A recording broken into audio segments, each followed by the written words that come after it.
This, everyone, the switch over to freezing rain and ice started into parts of Metro Louisville at about 2 this afternoon. Southern Indiana had freezing rain start last night at 11 o'clock. We, in fact, showed you live as it was happening on the WHAS 1119. But we want to thank you very much for staying with us here at 5:30. I'm Doug Proffitt. We've been on the air with you since 3 o'clock. The freezing rain and sleet. How long is it going to be with us now? Let's get a new update from Ben Pine. Ben? You left one out. Snow. Freezing rain, sleet, and snow across the area. Do we officially have snow in Louisville? I've been in here since 3 o'clock. We will get some snow later on tonight. We're still looking at some sleet across the area, some reduced visibility as well, and we're looking at some snow-covered roads right there. Well, I should say ice and sleet-covered roads just off the edge of the Clark Memorial Bridge. It looks like our camera has frozen up as well a little bit here. 31 degrees. We're now below freezing, so the more you get below freezing, the more things begin to stick and freeze.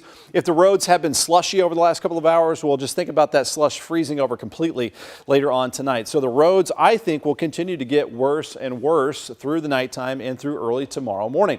We're at 28 in Corden, and so when you go up to the north, that's when we're likely mixing in some of those snowflakes around Paoli and Bedford, Indiana, and then farther off to the south, still looking at temps just above freezing in Munfordville, 34 in Columbia, so just rain down here. Watch for some minor flooding as well south of the Bluegrass Parkway, where we've seen quite a bit of rainfall all day today and yesterday as well. There could be some rising rivers, creeks, and streams. So the system continues off to the southwest. We're going to continue to deal with our mixed bag of wintry precipitation through the late night hours and into early tomorrow morning, and that's why we still have our ice storm warning that continues until 7 o'clock tomorrow morning for the most of the area, with a quarter-inch of ice or maybe a little bit more in some areas. Hopefully we'll limit the power outage impact across the area, but we still have some winds that could gust around 20 miles per hour, which still could knock some limbs off the trees and cause a few of those power outages. And those temperatures continue to drop later tonight. This is 10 p.m., so we're seeing that snow line getting closer to Louisville as we get closer to midnight, and then more widespread snow across the area early tomorrow morning. We'll begin to wind down the snow, and cold temperatures linger into the weekend, Doug. So, Ben, with that transition line out and with the icing getting any lighter, does that give us any hope that we will hold off on possibly any major power outages for Louisville and the surrounding areas? Yeah, I think so. I think the power outage will be limited. I think when you mix in that sleet, that cuts down on the freezing rain, that solid ice. So I think power lines will be able to handle a quarter-inch just fine for the most part. But if we get up into a half-inch in some pockets, we might have some more scattered power outages through tonight. So we're not saying there won't be any power outages, but definitely not as bad as some previous ice storms we've had across our region, Doug. All right, thank you very much. Let's check in with Alden German. He's got the latest on the roadways. Alden.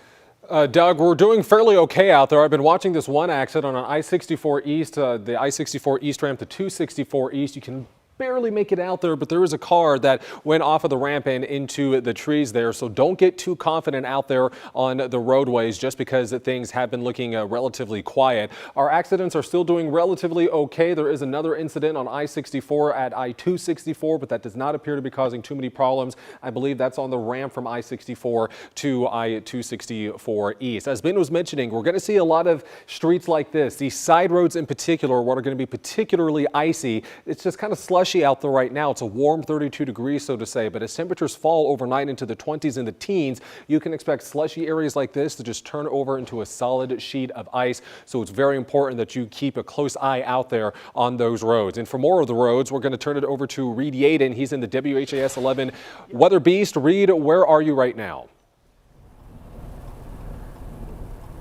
Okay, Alden, we're on 65 northbound near the fairgrounds or near the Expo Center. Look what we found here. There is looking back now off the back of the Beast. This guy spun out, smacked the guardrail. Police have the outside lane blocked temporarily, but there's not a lot of traffic here, so we're in pretty good shape as far as a large volume of traffic coming by.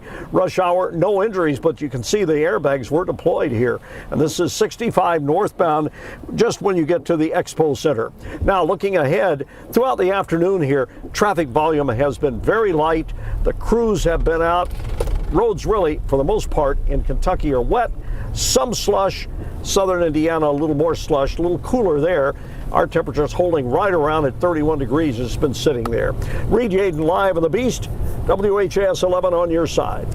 Reed, thank you very much. And this just in, it is good news to tell you. In fact, very encouraging news as we have been watching the LG&E power outages dropping from 2,082 for Metro Louisville, Jefferson County in the last hour, now down to 350 in Metro Louisville.